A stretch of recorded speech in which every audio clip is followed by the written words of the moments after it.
hospital.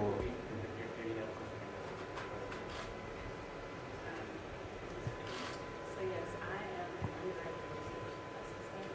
My focus is pretty much on autonomous vehicles. So we're basically taking a all hands-on vehicle and turning it into a no-hand interaction vehicle. And kind of inspired as an example of how we can integrate that into the bigger actions. Let me say, you're an undergraduate? Yeah, I have a graduate experience. Undergrad. It's impressive. Impressive. And that's I've, it's very common here at our university that undergrads and grad students work on projects because we find that it's valuable on all levels. It gives them a way to apply the knowledge that they learn in the classroom and really create new things. And the AI and machine learning that is involved in SPOT really does have applications to manufacturing and so many other areas, including autonomous vehicles. Undergraduate and graduate. And because this is basically the combination of the mechanical and electrical, computer science, and human factor industrial engineering. So we are collaborating all together with the interdisciplinary research teams. Absolutely. Well, the work you're doing is important, and it's happening all across the country. I was up at MIT and at the University of Pennsylvania I used to teach, and universities all across the country. And the most important thing to me is that it's a single future of also employment. Absolutely. And that's why it's important that unlike A&T, a lot of HBCUs don't have the capital to invest in the laboratories. And that's why we've come up with the $5 billion. I started off this when I was vice president. See to it you have the capital because of the jobs. You have the talent, just have to have the opportunity. And there are so many universities that are historically black colleges and universities, and they're a whole range. They're not one little box. There's a whole range of universities. Believe me, I bet I've been to more than you have. I bet you may have. Well, I don't know. We'll compare notes. However, the bottom line is what you're trying to do will help all of the universities, and we appreciate it. Oh, no, it will. But I guess the point I'm trying to make is that we assume that more change is going to take place in the next 10 years than took place the last 50 years. Okay. Technology is moving so rapidly. And the assumption is that unless you are at a significantly endowed university with a long pedigree and so on, that the students don't have the capacity to do the work. But I've never believed that. Oh, and I well, believe we know quite better than that, so you're right. No, but let me talk for a second. I'm a professor. You are the president. That's all that we need. No, I'm Professor Biden from Penn. But all kidding aside, it's a really important thing I want you to understand, that we underestimate the capacity of people from backgrounds that are like the ones I came from. Backgrounds where you don't have financial wherewithal, where getting to school is difficult, and so on. We have the capacity to do whatever anybody else does. It's just being able to invest in it and have the opportunity to be exposed to it. And that's what impresses me so much about what you all are doing. And it's really impressive. It really is. And Spot, I tell you what, be nice to me on the way out, okay? And there's a couple press people I want you to look at. Anyway. He has bowed to you. My mother had an expression. She'd say, never bow, never bend, never kneel, never yield. Thank you so much. I've been here for 12 years.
What's up, guys?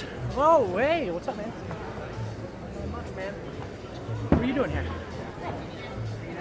Cool. It's going. Same. I'm sweating though. The last place was like hot inside. Let's see, what am I gonna do?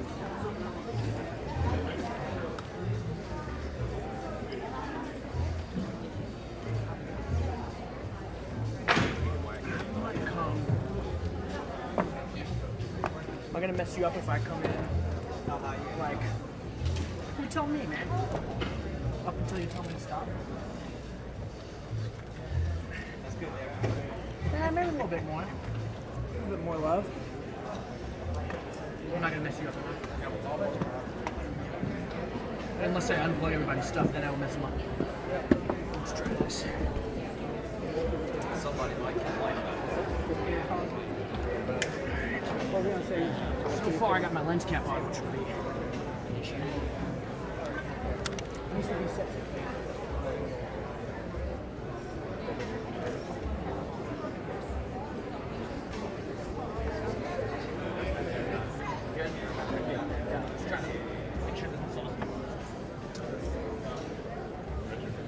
Oh yeah, thanks, brother. I might get the way out.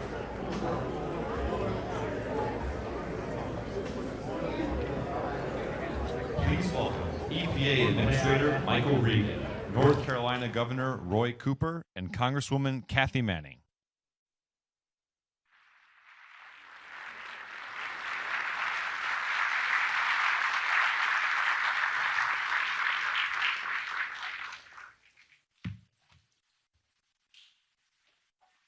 Hello, North Carolina Agricultural and Technical State University.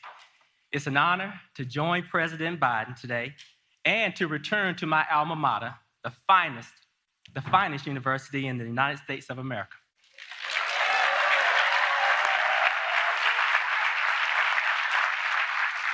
Governor Cooper, it's so good to see you again, and thank you for your steadfast leadership. And Congresswoman Manning, it's always a pleasure to be with you and to be in your district. And to my dear friend, Chancellor Harold Martin, leader of this great institution, and his fine wife, Davida, thank you all for hosting us today.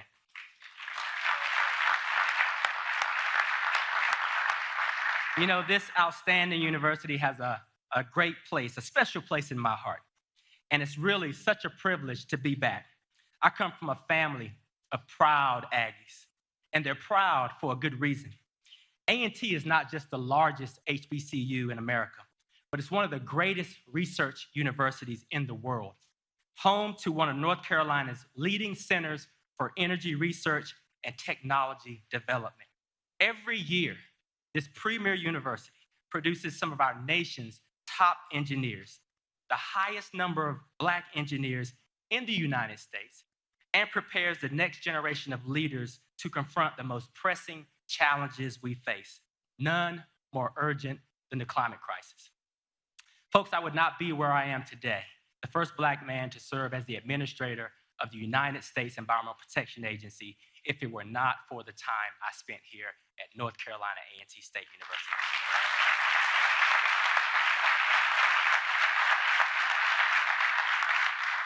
So to the students here, know that you have the education, know that you have the tools, know that you have the ability not just to excel, but to be extraordinary. You have everything you need to soar, and the world has never needed you more. So never forget that, yes, indeed, your degree from a historically Black university can take you anywhere, including the White House.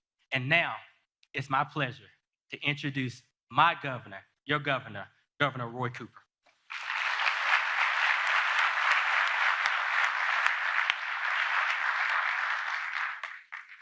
Well, thank you, Administrator Reagan. I tell you, you, just like you did in North Carolina, turning around our Department of Environmental Quality, you have turned around the EPA. Thank you so much for your great leadership. And I'll tell you, his son Matthew, 7 years old, right on the tarmac today, stepped right up and welcomed the President of the United States to North Carolina and jumped right in the car with him. And that is leadership. We're excited to welcome President Joe Biden to Greensboro to highlight the investments he has helped us make in roads and bridges, in clean transportation and EV charging stations, in high-speed internet access, and in good-paying jobs that we're bringing to both rural and urban North Carolina. We are laser-focused on strengthening our economy, moving quickly toward a clean energy future, and recruiting even more great jobs. Thanks to the well-trained, dedicated, diverse workforce that we have, and world-class higher education across our state, like North Carolina A&T State University. Aggie Pride! Aggie Pride!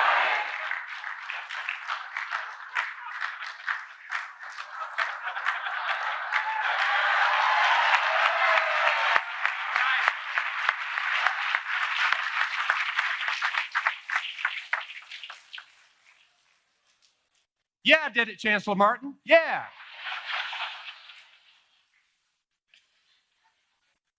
Companies from across the globe are choosing to grow and expand in our state, creating American jobs. We're already on pace to have yet another record-breaking year for new jobs and capital investment in North Carolina. And even through a pandemic, we've announced tens of thousands of jobs and tens of billions of dollars in economic investment across our state, a lot of it right here in the Triad. This is great news, but we do know that prices for gas and food are going up and impacting families.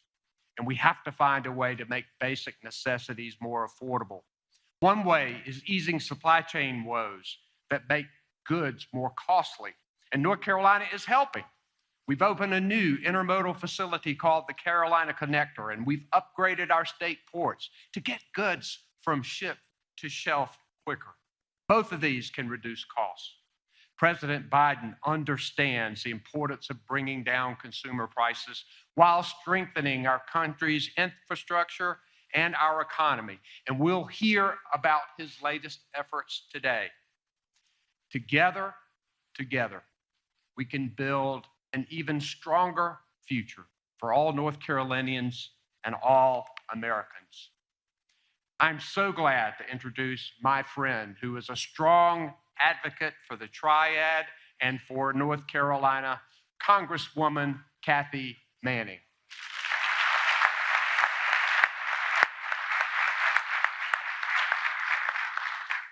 Good afternoon. I am so proud to welcome President Biden to beautiful Greensboro, North Carolina, and to North Carolina A&T State University. And I am not going to compete with the governor and the way he said Aggie Pride, so just imagine that an octave higher. I want to thank President Biden for his leadership and for making the trip here today to witness all the great things happening in the Triad. In the last few months, our region has seen some very exciting economic announcements that will bring thousands of good-paying jobs to this area. These announcements have included advanced manufacturing jobs at the first Toyota automotive electric battery manufacturing plant in the country, at a Boom supersonic airline manufacturing facility, also the first in the country, that will add good-paying jobs to our innovative and growing aerospace industry, which will be headquartered at the Piedmont Triad International Airport. We've seen expansions to existing industries in our region, ranging from textiles to microchips that create American-made goods. These exciting developments are bolstered by the $10.4 billion investment in North Carolina's infrastructure that was made possible by the passage of the Bipartisan Infrastructure Law, which I was proud to support.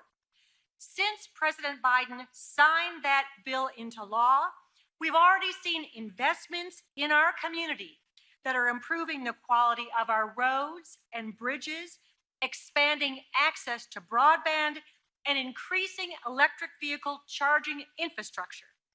Democrats are delivering on our promise to improve our nation's outdated infrastructure. And here in the Triad, these investments are increasing the quality of life for residents, improving transit for local businesses, and creating jobs. I'm proud to welcome as my guests some of our community's great business leaders. These leaders run businesses that range in size from a few dozen employees to a few thousand. Our businesses are innovative. They provide good paying jobs. And we in the Triad are proud to continue our strong history of manufacturing things for the American people. Throughout the pandemic, our businesses adapted to produce essential PPEs to keep our hospital and frontline workers safe, to overcome supply chain challenges, and to continue employing members of our community during times of economic hardship. They're all shining examples of the best of what North Carolina has to offer. As we stand on the campus of North Carolina A&T State University, I am inspired to think about the next generation of engineers and scientists and teachers and nurses and business innovators we are educating who will lead us into the future. And we have just met with some of those students, and they are extraordinary. I look forward to working with our president to bring down our costs so that our young people and people all across the Triad can thrive. In Congress, I've introduced legislation to cap out-of-pocket costs for prescription medications to ensure that people can afford the medication they need to stay healthy. I've supported an increase in Pell Grants so more students can afford higher education. I've supported funding for more apprenticeship programs and community colleges so our students can gain the skills they need for the good jobs we already have and the jobs we will grow in this area. And I've advocated for creative solutions to lower the cost of essential goods such as gas and groceries. Early in the pandemic, I asked President Biden to sign a Buy America executive order so that our local manufacturers could continue employing our local residents while adapting their businesses to meet our nation's PPE needs. And I'm glad to say that President Biden did sign that executive order, and it has resulted in continued growth of American manufacturing. Since then, I have supported passage of the America Competes Act, which will create jobs, strengthen American manufacturing, sharpen our technological edge, and make strategic investments in our nation's future.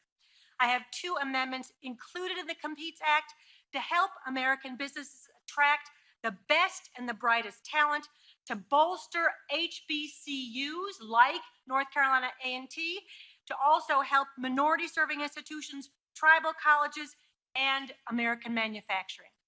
And I was thrilled to bring more than $16.4 million in community project funding to our community that will help us with projects ranging from a new 911 dispatch system to electric buses to access to the internet in underserved areas to summer tutoring programs that will help our students who experienced learning loss during the pandemic. I will continue to work with President Biden and my colleagues in Congress to invest in our communities, to lower costs for working families, and to create jobs here at home. Once again, I want to thank President Biden for his leadership and for allowing me to be here today to highlight some of the many reasons that I am proud to represent this community in Congress. The future is bright in Greensboro, North Carolina. Thank you all.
Please welcome North Carolina Agricultural and Technical State University student Malcolm Hawkins.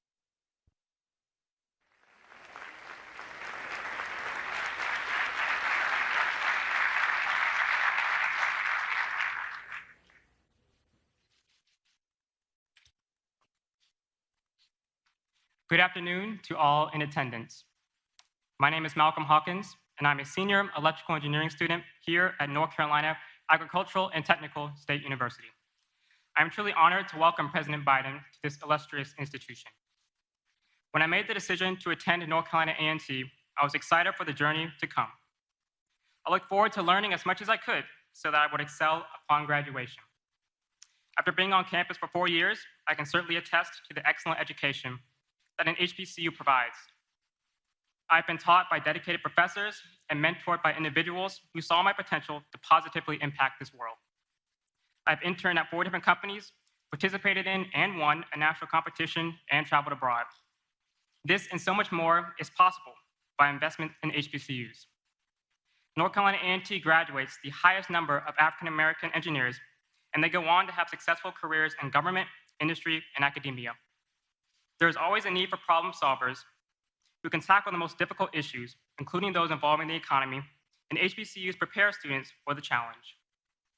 The key to this preparation is innovation, whether that's through our many centers of excellence or the new Harold L. Martin Senior Engineering Research and Innovation Complex. A&T students, regardless of major, graduate with the skills needed to transform their respective fields. Needless to say, as I graduate next month, I feel fully equipped with the knowledge I need to excel in all aspects of my life. I'm excited to see HBCUs continue to rise in prominence, and I can't wait to see how they impact America in the future. With that, please give a warm welcome to the President of the United States, Joe Biden.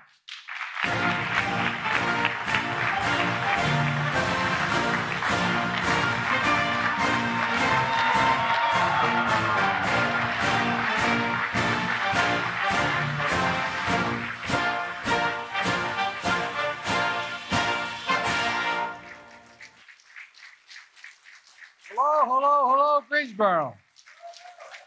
Chancellor, please take a seat if you have one. I said that one day, take a seat. The press pointed out to me there were no chairs out there. Thank you very, very much for the opportunity to be here. Chancellor, thank you, and thank your wife as well for all you do for educating the future of this country. And I've been impressed. I've been on a lot of university campuses. Matter of fact, for 4 years, I was a full professor at the University of Pennsylvania. And this is really an impressive place with a lot of impressive students. And it's good to be here at A&T, and I thank you for your sharing your story, Malcolm. He's gonna, did you say where you're going? Am I allowed to say where you're gonna be working? You can work at IBM, a little outfit, you know, that is. Just remember, when you're chairman of the board, remember me, okay? If I go by and say, hey, Malcolm, I said, it's Joe here. I don't want to hear Joe who, okay? Well, Mayor Vaughn, thank you for the passport into the city. It's great to be here with a congresswoman who delivers to the people of this district. Kathy, you do an incredible job. You really do. You really do. My dear friend, Congressman G.K. Butterfield. What did I see here? There you go, man. Stand up. I want you to stand up. This guy, he's done so much over this distinguished career for the last 20 years or so. I wish you weren't leaving, pal. I wish you weren't leaving, but I understand. And but thank for all you've done. And Congresswoman Alma Adams, where's she? There you are. I see the hat. What am I talking about? Alma, how are you? You're the best. Thank you for all the hard work delivered for HBCUs, not just this one, but all across the country. Thank you, thank you, thank you. And your outstanding governor, one of the best governors in the entire United States of America. I say that without reservation. Governor Roy Cooper. Gov. Roy has proved himself to be, not a joke, one of the finest governors in the nation. He's displayed so many talents. He's deployed funding for American Rescue Plan to deliver debt-free community college for young people in North Carolina. He's delivered high-speed internet in rural communities. He's delivered well-deserved raise for teachers and first responders. And thanks for making a difference for the families here in North Carolina, Governor. You're setting an example across the country. Thank you. And look, you can cheer. It's all right.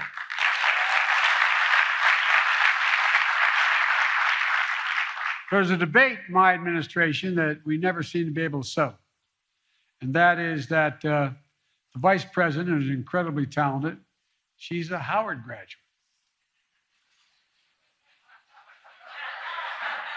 A great school. And I hear about Morehouse men from my senior advisor, Cedric Richmond, all the time. And then you've got a great university here. But Delaware State. Delaware State. They launched me into my career, not a joke. I got elected to the United States Senate when I was 29 years old, Chancellor. Had to wait 17 days to be eligible to be sworn in, true story. And it wouldn't have happened. And I won by a rousing 3,021 votes. And it wouldn't have happened without Delaware State. What most people don't realize is Delaware has the 8th largest black population in America. And the fact is that's, as I say in Claymont, Delaware, where I was raised, a little steel town in Delaware, you all brung me to the dance. And but here's the deal. I got a member of my cabinet who is also slightly partial in North Carolina A&T, Administrator for Environmental Protection Agency, Michael Regan. Michael. Good. Of course, you never hear Michael bragging about the place, as long as you don't have your hearing aid on. But look, he's a proud Aggie, and welcome back to the campus, Michael.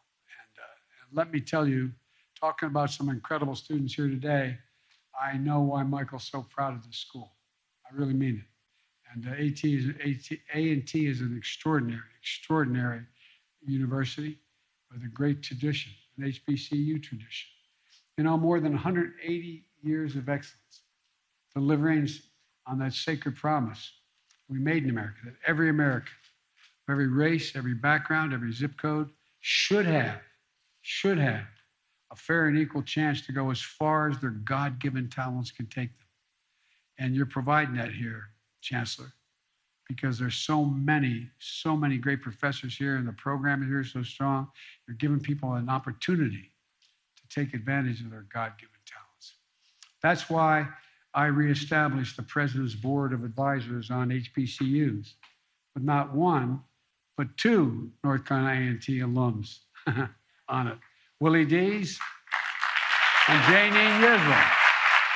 Are you here? Are they here? Stand up, Willie. Stand up, Willie. Thank you.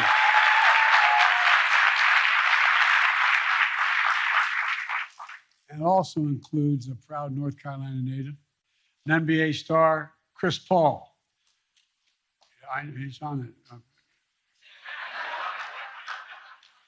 By the way, he's a hell of a ball player. Who supports the business course here at A&T and is a fierce champion for all HBCUs. That's why I signed an executive order to advance HBCU excellence across the entire administration, everything from policies to funding. And speaking of funding, we were able to deliver more than $5 billion last year to HBCUs and more to come this year. $5 billion. And they said we couldn't do it. But everybody's realized what an incredible asset the HBCUs are. We're also working to increase Pell Grants to help millions of black students and lower income families attend community colleges and 4-year schools. The reason my wife is not with me today, she's a community college professor and she's teaching as we speak. And I'm here today to talk about my plan to create and expand HBCU programs in high demand fields like cybersecurity, advanced manufacturing, healthcare, and so much more. And to talk about why it's so critical that we have to invest in American manufacturing. And if my dad were watching now, he passed away, but he's watching, he'd be mad at me and say, excuse my back. I didn't apologize for having my back to you. I apologize. But excuse my back, but I'm looking at you. You know, why it's essential that the Congress take action quickly to support American innovation. I said today when I was, we were at the cybersecurity unit, that more is going to change in the next 10 years than changed in the last 50 years. Science and technology is moving so incredibly rapidly. It's all part of a broader vision that Vice President Harris and I ran on to build back a better America than even before the pandemic we had. A better way with better pay, greater dignity for working people, easing the financial burdens of millions of families, and making it in America, as your Congresswoman said, with American manufacturing, the best engineers in the world, like so many here at A&T graduates, make up that cadre. From day one, every action I've taken to rebuild our economy has been guided by one principle: made in America. It means using products, parts, and materials built right here in the United States of America. It means bringing manufacturing jobs back and building the supply chains here at home, not outsourced from abroad. It means letting and betting on American workers, let them do the job and bet on them. And it takes a federal government that doesn't just give lip service to buying American, but actually takes action. Most people don't know, I know the Congresswoman knows, there's been a law in the book since the late 30s that says that you can use American tax dollars, and if your American tax dollars the president is spending, it should be spent on American products and American businesses. Every administration says they'll do it since the late 30s. But now, over time, Buy America has become basically a hollow promise. My administration is making Buy America a reality. We created Made in America in an office in the White House, a Made in America office to oversee these efforts. You know, what's happened is that the exception used to be if the president spends about $600 to $700 billion a year money on federal projects every year, from decks of aircraft carriers to so much more. And it's supposed to buy from American businesses and American products. But the fact of the matter is that there was an exception. If you couldn't readily find an American institution that either had this part of the supply chain and or the company, you didn't have to. You could buy it abroad. You could import it. Well, last month I announced one of the biggest changes in the Buy American Act in 70 years. Each year the federal government spends more than $600 billion on goods and services. And in the past, if the manufacturing product that you get purchased by the federal government says it is substantially all made substantially all in America, it worked. But because of loopholes over time, you know what substantially all meant when I took office? It meant that 55% of the product was made up of American business and American product. It was substantially all an American product. Well, guess what? To me, 55% isn't substantially all. It's slightly over half. And so we issued a rule to raise the amount of domestic content required to be considered made in America from 55 to 75%. Substantially all is going to start meaning substantially all. And that's good for American workers and for American businesses, for communities like Greensboro. And I want to thank Congresswoman Manning who's been a strong, strong supporter of Buy America. Now we're seeing the results of our economic vision. Our economy created 431,000 jobs in the month of March alone. 431,000. 7.9 million jobs over the course of my presidency. More jobs in the 14 months I've been president than any president ever created in American history. Unemployment at 3.6%. It's down from 6.4% when we took office 14 months ago. It's the fastest decline in unemployment to start a president's terms ever recorded. North Carolina, thanks to the American Rescue Plan and the leadership of Governor Cooper, has added 194,000 jobs in the last 14 months. 194,000 jobs. Good job. That's 67,000 jobs ahead of where this state was before the pandemic hit. And unlike the past recoveries, this time around with the American Rescue Plan, we made a choice to bring everyone along. So not only has unemployment rate dropped at a record pace here in North Carolina and across the nation. But black unemployment fell by more than 30%. More than 30%. Hispanic unemployment fell from nearly 9% to 4.2% in the year 2021, the fastest single drop ever recorded. We had the largest one-year drop in long-term unemployment ever recorded in American history. Look, folks, because of the child tax rate, we've seen the lowest child poverty rate ever projected, an estimated nearly 40% decline in child poverty.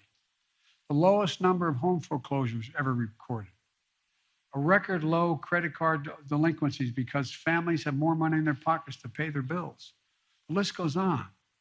All told, this economy grew by 5.7% last year in 2021, the fastest growth in 40 years.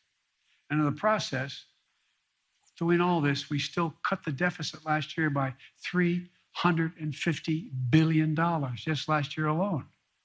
And by an additional $1 trillion this year if the budget goes through.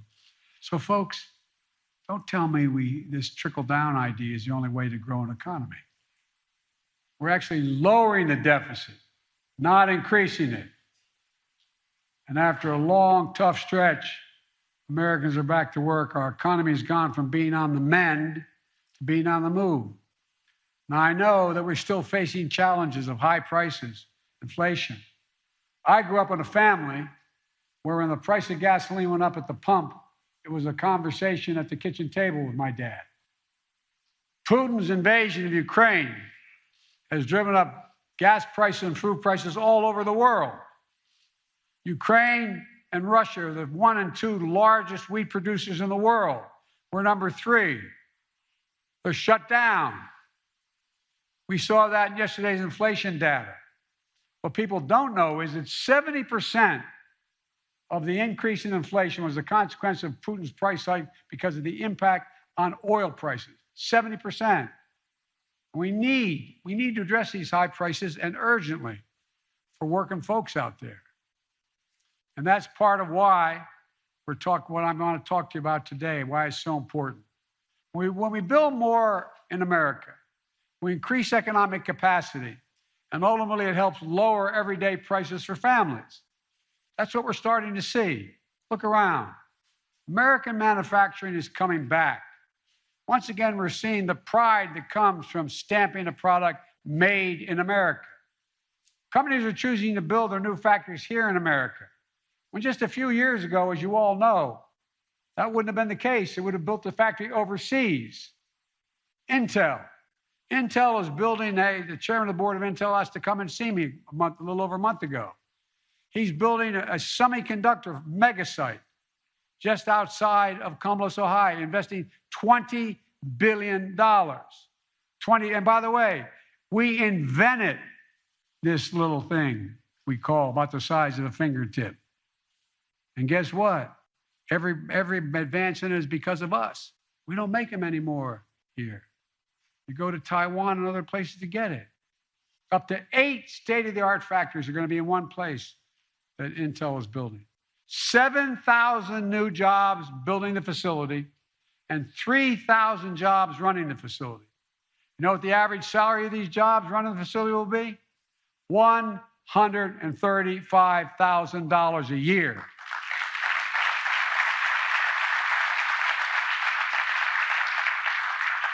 Making computer chips the size of a fingertip that power the world in our everyday lives. Smartphones, internet, technology that doesn't even exist today. If Congress passes the Bipartisan Innovation Act, which the Congresswoman talked about, and it's on my desk, puts it on my desk right now, Intel is ready and they've committed to add, in addition to the $20 billion, $100 billion more. $120 billion in one site. That's just the start. And Intel alone, we're seeing it right here, thanks to the leadership of Governor Cooper and Congresswoman Manning. In last year's Thomas built buses at High Point, which I went down to see. It's incredible. What you all are doing is really incredible. They got the largest order to date in North America to build electric school buses. electric school bus fleets, which Administrator Regan can tell you will mean hundreds of thousands of our children will no longer be inhaling exhaust from diesel school buses, and they function and they roll. Volvo Trucks, with their research and development headquarters here in Greensboro, got the largest commercial order ever for electric trucks. And just a few months ago, Toyota announced it will invest $1.3 billion to build a new electric battery manufacturing plant right here in Greensboro. And folks, you know what that also means? Not just the factory, but the IBEW is going to be putting in 530,000 charging stations throughout America. 530,000. And when this plant comes online, this could produce enough batteries to power 800,000 vehicles per year with room to grow. It's going to create 1,750 good-paying jobs right here in the Greensboro community. And folks, by the way, you know, it's not just, there's a lot else happening. If I can divert just a second here. I had Mary Barra, the chairman of the board of General Motors. Remember when about 10 months ago, she was suing the state of California for having a higher standard required for gasoline, have to go more miles per gallon? She was suing them, saying you can't do what the federal government hadn't done. Well, guess what? We had a long talk. You know, no, I didn't know. I mean, it was her idea, not mine. But we had a long talk. Guess what? She decided not only did she drop the suit, but they're going to have 50% of all the vehicles made at General Motors electric vehicles by the year 2030. And guess what? Then Ford came along. They did the same thing. They're investing billions of dollars, 1.7. I mean, this is a major fundamental shift that's taking place. And America's finally deciding to catch up and lead it instead of being outpaced by China and other countries. All told, thus far, we've created 365,000 new manufacturing jobs in America just last year. That's the best year for U.S. manufacturing in the last 30 years. And even you students who are younger, how many, when you're coming up and hear your parents talk about manufacturing is dead in America? It's not going to happen in America. There's not a thing, not a single thing America cannot do. Not a single thing where we can't outcompete the rest of the world. I mean it. Not a single thing. We set our mind to it. Good paying jobs, jobs you can raise a family on, jobs that can't be outsourced. Announcements like these don't happen in a vacuum. They require investments. We know what happens when we stop investing in the future and the places like Greensboro. We really do. You or your parents remember what it felt like when industries like the textile industry started to decline. Delaware used to be a great textile state. It all evaporated. Good jobs lost over time. Well, guess what? What it did to families, what it did to neighborhoods was consequential because we stopped investing in our future for a while. We stopped investing in our people. I got criticized when I kept saying we're going to invest in the American people. Decades ago, we used to invest 2% of our gross domestic product in research and development. 2%. And we led the world. Today, we invest less than 1%. The United States of America used to be ranked #1 in the world in investing in the future. Now we're ranked number 9 in research and development. The United States of America. China was number 8 3 decades ago. Now it's number 2. Other countries are closing in fast. We can and we must change that. Not by hurting other countries, but by developing ourselves. We have a great opportunity ahead of us with the Bipartisan Innovation Act I mentioned, which is going to provide $90 billion in research and development, STEM education, manufacturing, all those elements of the supply chain that we need to produce end products right here in America.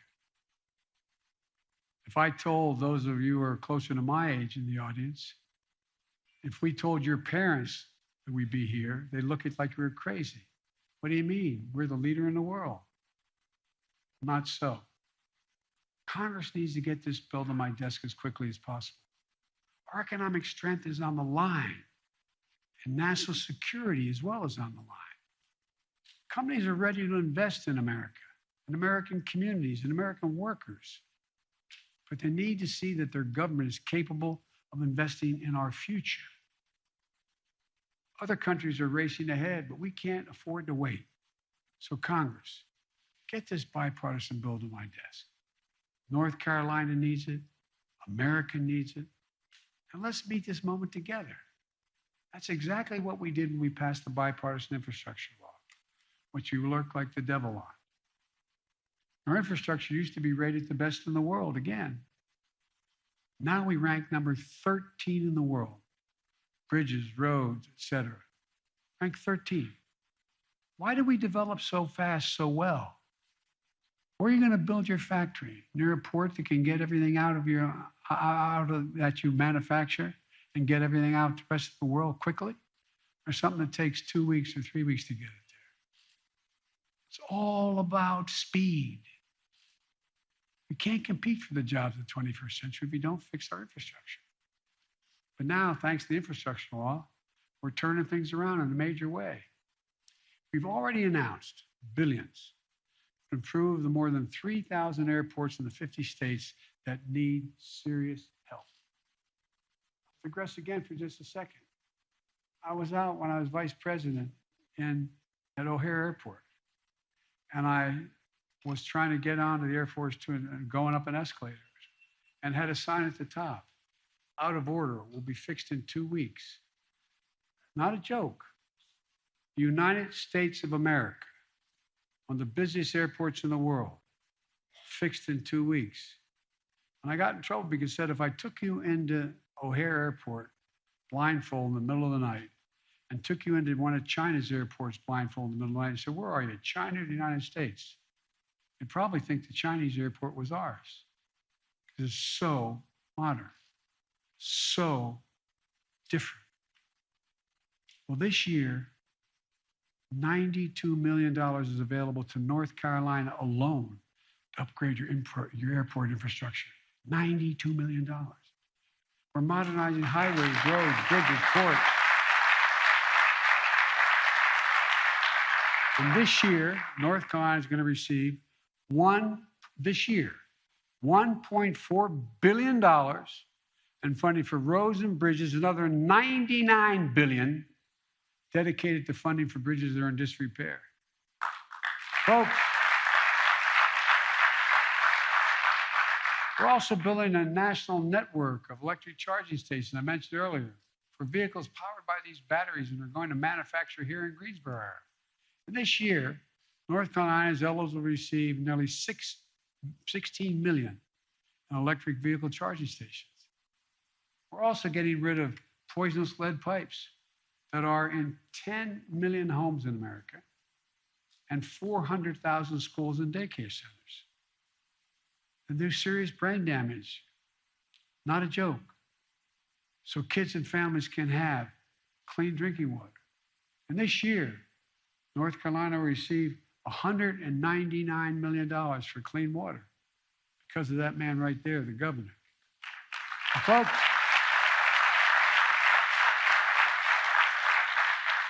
we're going to deliver affordable, high-speed internet everywhere, in urban America, rural America, suburban and tribal communities.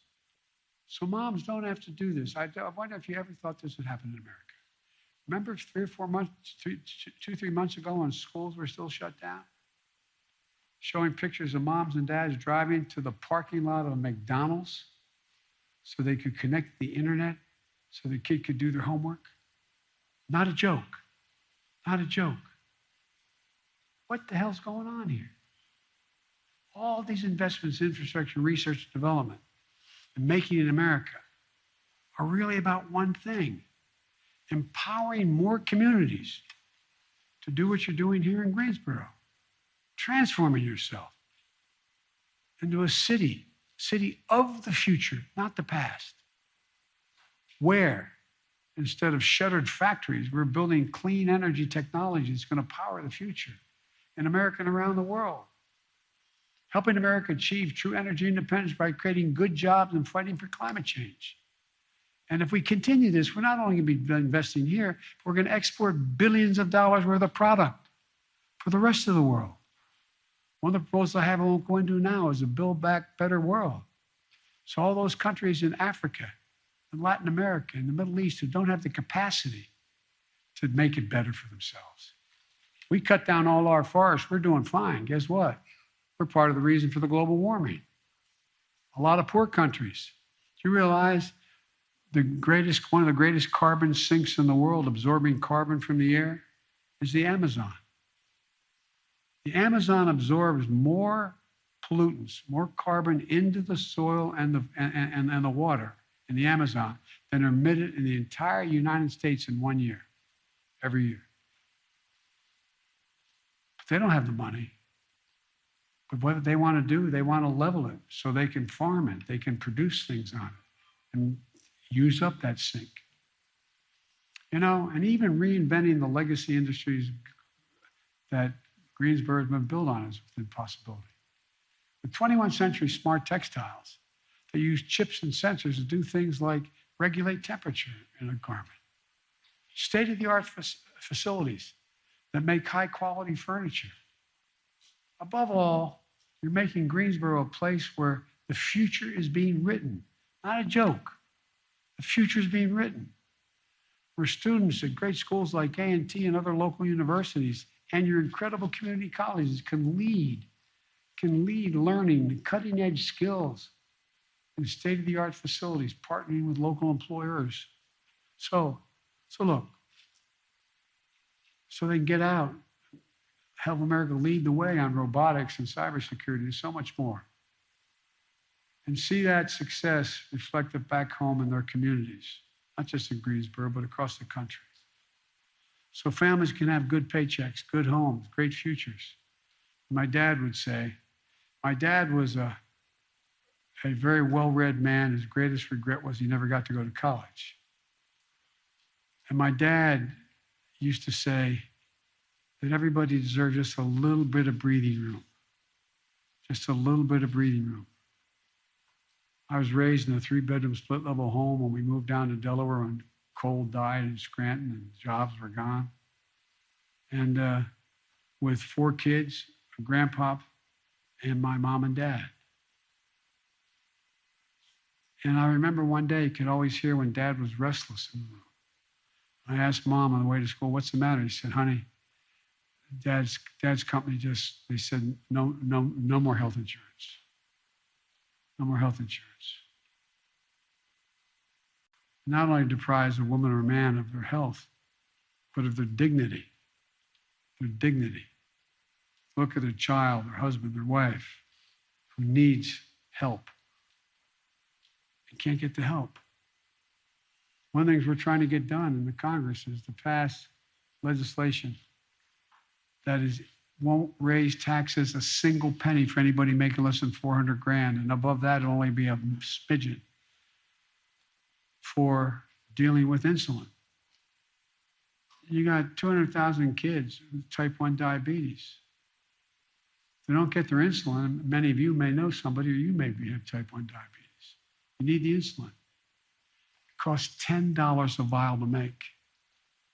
Average price, $646 a month. Not only imagine what happens when you don't have that money because you don't have the insurance or the cash. Imagine being a parent, looking at your child with type 1 diabetes and know there's not a damn thing you can do. Deprives you of your dignity, takes everything away from you. Well, guess what? For little or nothing, we can limit that price to $35 a month and they'll still make 350% profit. Folks,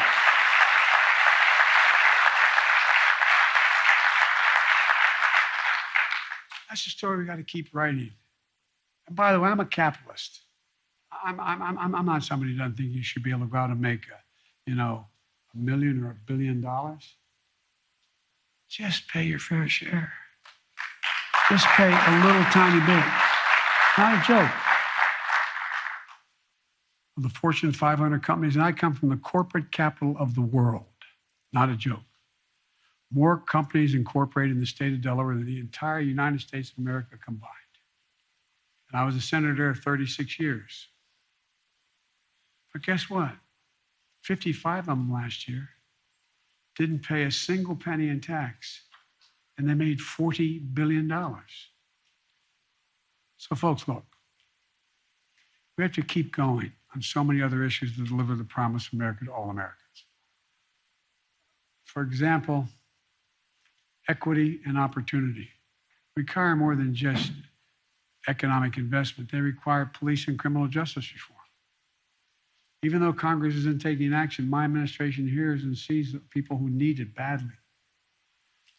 We're making changes in the federal law.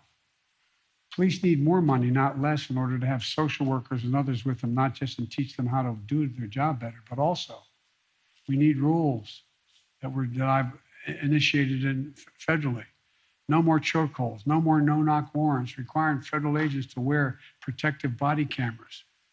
We're going to sit back while Republican Congress stand in the way of justice. I'm sorry to be partisan about that, but they are. They're unwilling to do anything. We're taking action. Today, my administration has also released the first ever equity action plan, laying out more than 300 concrete commitments to tear down the systematic barriers that have been allowed to fester for far too long in America. Things like getting pollution out of low-income neighborhoods. You notice they're always the last to ever be touched. In Delaware, a big chemical industry. Well, guess what? The corridor that we run down, going down the state, the fence line communities, the cancer rate, we have one of the highest cancer rates in America. Why? Because all these poor communities live near these stations, near these places. When I was growing up in Claymont, Delaware, not a joke, we lived right on the Pennsylvania border. It was a steel town. More oil refineries in Marcus Hook, Pennsylvania, in the bend of the Delaware River than anywhere, including Houston. Guess what? When it got to be fall, I was in 4th grade, and there got a little frost. My mom would get in the car to drive me to school, which is only 3/4 of a mile away, but it was on a highway. Turn on the windshield wiper, there'd be an oil slick on the window. That wouldn't have happened where I live now, in a nice neighborhood. Never happened. We're making sure the minority-owned businesses can access capital they need to grow. So no community is locked out of opportunity. Look,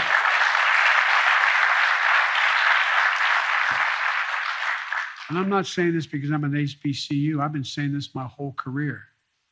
When I ran for office, I said, I'm sick and tired of trickle-down economy. I'm about building from the middle up and out. Because when the middle does well, everybody does. The poor have a way up, and the wealthy do very well. The bottom line is this. The United States is in a position to outcompete the world once again. We have an incredible opportunity ahead of us. We still face tremendous challenges. But if we can keep coming together, invest in the backbone of America, the middle class, our great universities, hardworking families, STEM education, clean technologies for tomorrow, there's simply no limit, I mean it, no limit to what we can achieve. So let's continue giving working families a fighting chance.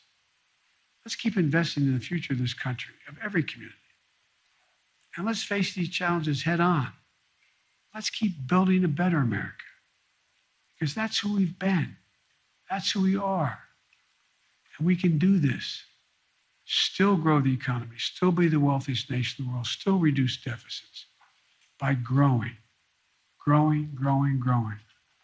There's not a single thing America can't do when we do it together as the United States of America. God bless you all.